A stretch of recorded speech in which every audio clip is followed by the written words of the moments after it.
Hello again, I'm John Terzak and welcome to another video lesson at Seasoned Cook.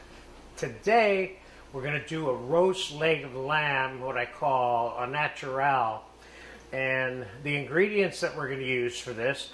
Now this is the lamb rump, which is the top of the leg, which is the best part. It doesn't have any of the tough shank meat, etc. on it, okay?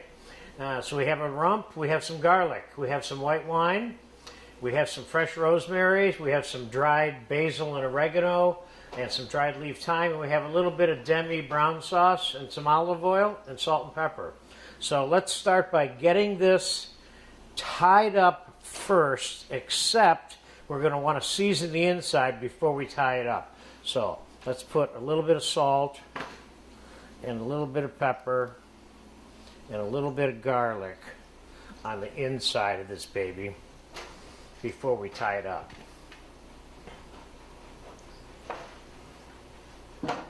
So, butcher's twine.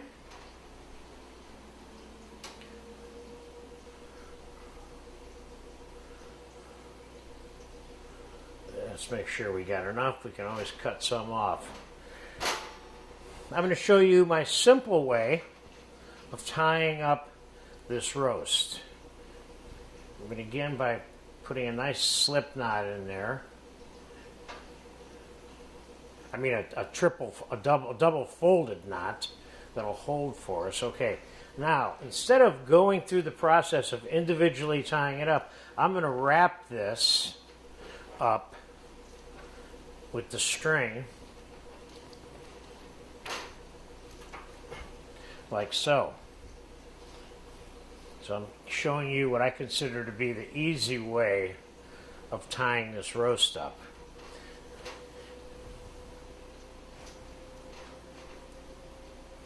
And then when you get near the end, which is where we are,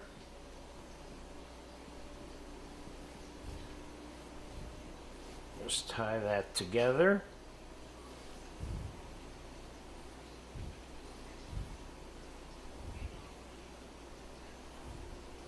And you got yourself a done deal if I can ever get it tied. Okay, there we go. So, now I want to season the outside of this roast. I want to get some olive oil on it because I want the stuff that I'm putting on it to stick to it, starting with salt,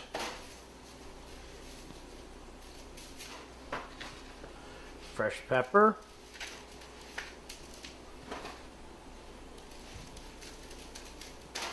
a little bit of dried thyme or fresh thyme,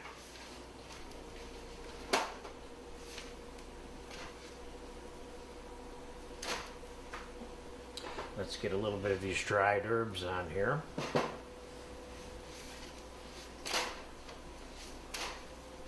You can get as generous as you want with these herbs, and you could literally have yourself a herb encrusted roast leg of lamb. If you needed a reference point for what to call it, you could put as much of that on there as you want. Now I got some fresh rosemary I just picked out of the backyard today. We're going to use that. This is a very traditional, classic way of doing roast leg of lamb with rosemary.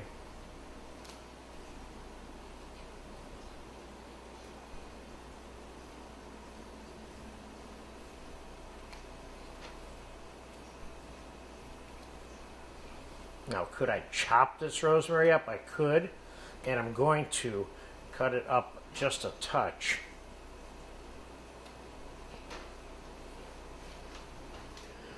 Okay, so we'll chop this a little bit. And let's put some of the rosemary on there. So now we've got oregano, basil, rosemary, thyme, and salt and pepper on here. And now, and again, I could put more of this on there, just put some more oil and pack it on if I wanted to. Let's get some garlic all over this bad boy.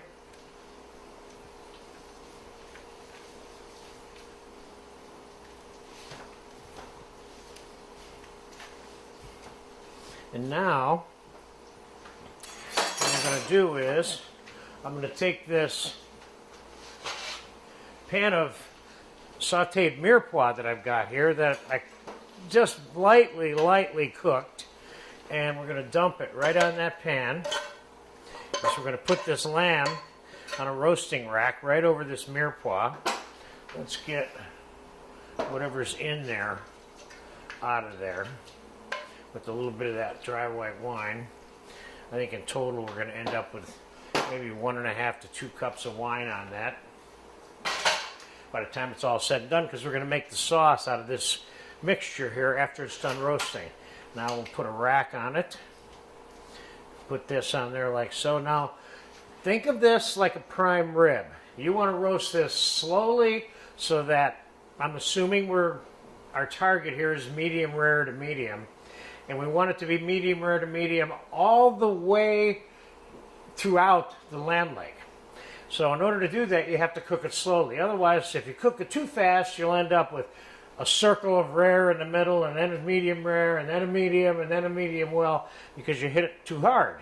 So I'm going to put this in a 300-degree oven.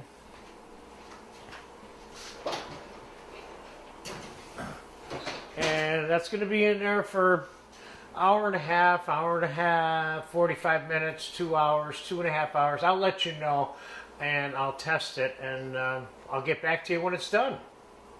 Okay, this lamb roasted slowly for about 2 hours and 40 minutes at 300, 3¼ which I would never recommend that you roast this at 400 degrees. It's way too fast, okay? So one of the ways that I know when it's done or not done is based on how soft this meat is. When it's really, really soft, it's still rare. And this is something that you have to experiment with over time. The other way, but only when it's done or pretty close to being done, is you can put a knife right directly into the middle of the lamb and then take the tip of that knife and put it on your lip. If it's warm, it's medium rare. If it's hot, it's medium or medium well. And if it's cool, of course, it's rare. So we're going to start by, I let this relax for about 20 minutes. So let's start by getting this beautiful looking mirepoix, which is all now tender enough to eat, and this stuff looks really, really good. Let's get this on a platter that we're ultimately going to serve the lamb on for you. As long as I have all of the ingredients that I have here, which is the mirepoix, and I have some rice pilaf here that I just made. And so I'll just show you a simple family-style version of how to do this.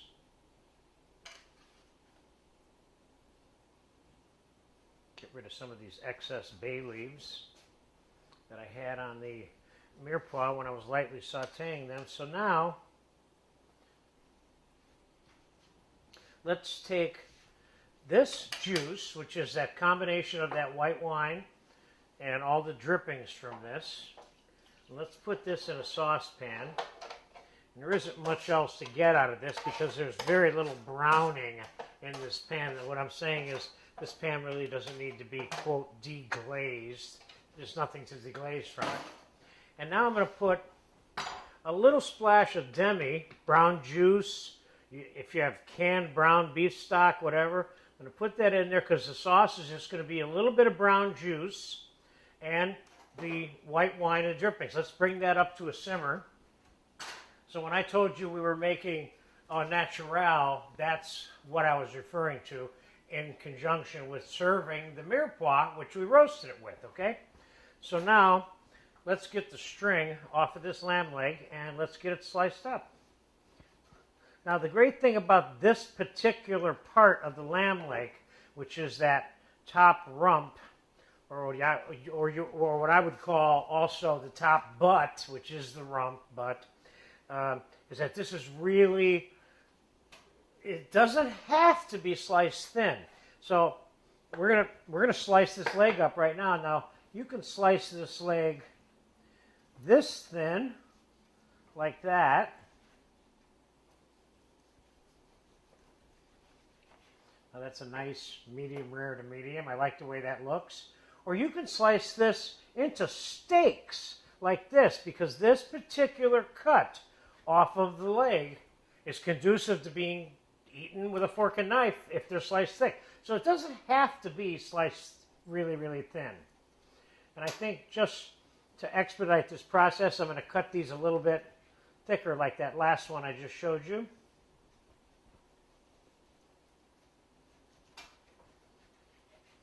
And I think we probably have enough there. This is a nice looking lamb. Very nice. I might as well just cut it all.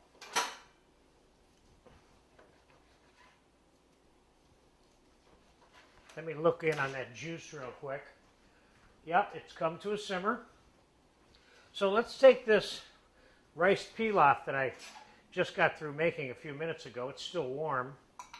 Let's lay that along the other side of this platter.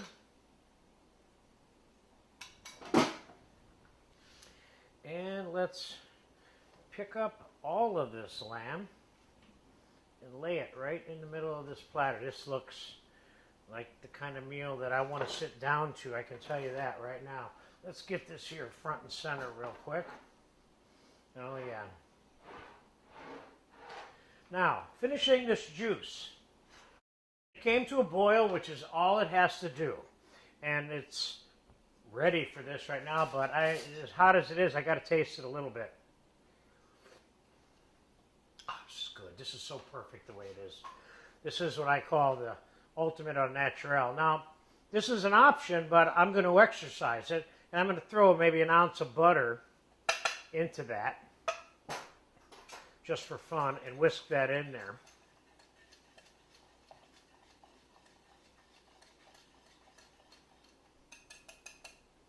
Now it's even better. Now you can just ladle this natural juice with the rosemary and the dried basil and the dried oregano and the white wine and the garlic. It's all very au naturel to me. Oh, I like that. So there's a simple, now I won't say a simple and quick version, but roast leg of lamb is a little bit of work, but this is certainly worth working for once in a while. I hope you get a chance to enjoy any version of this style. Thank you.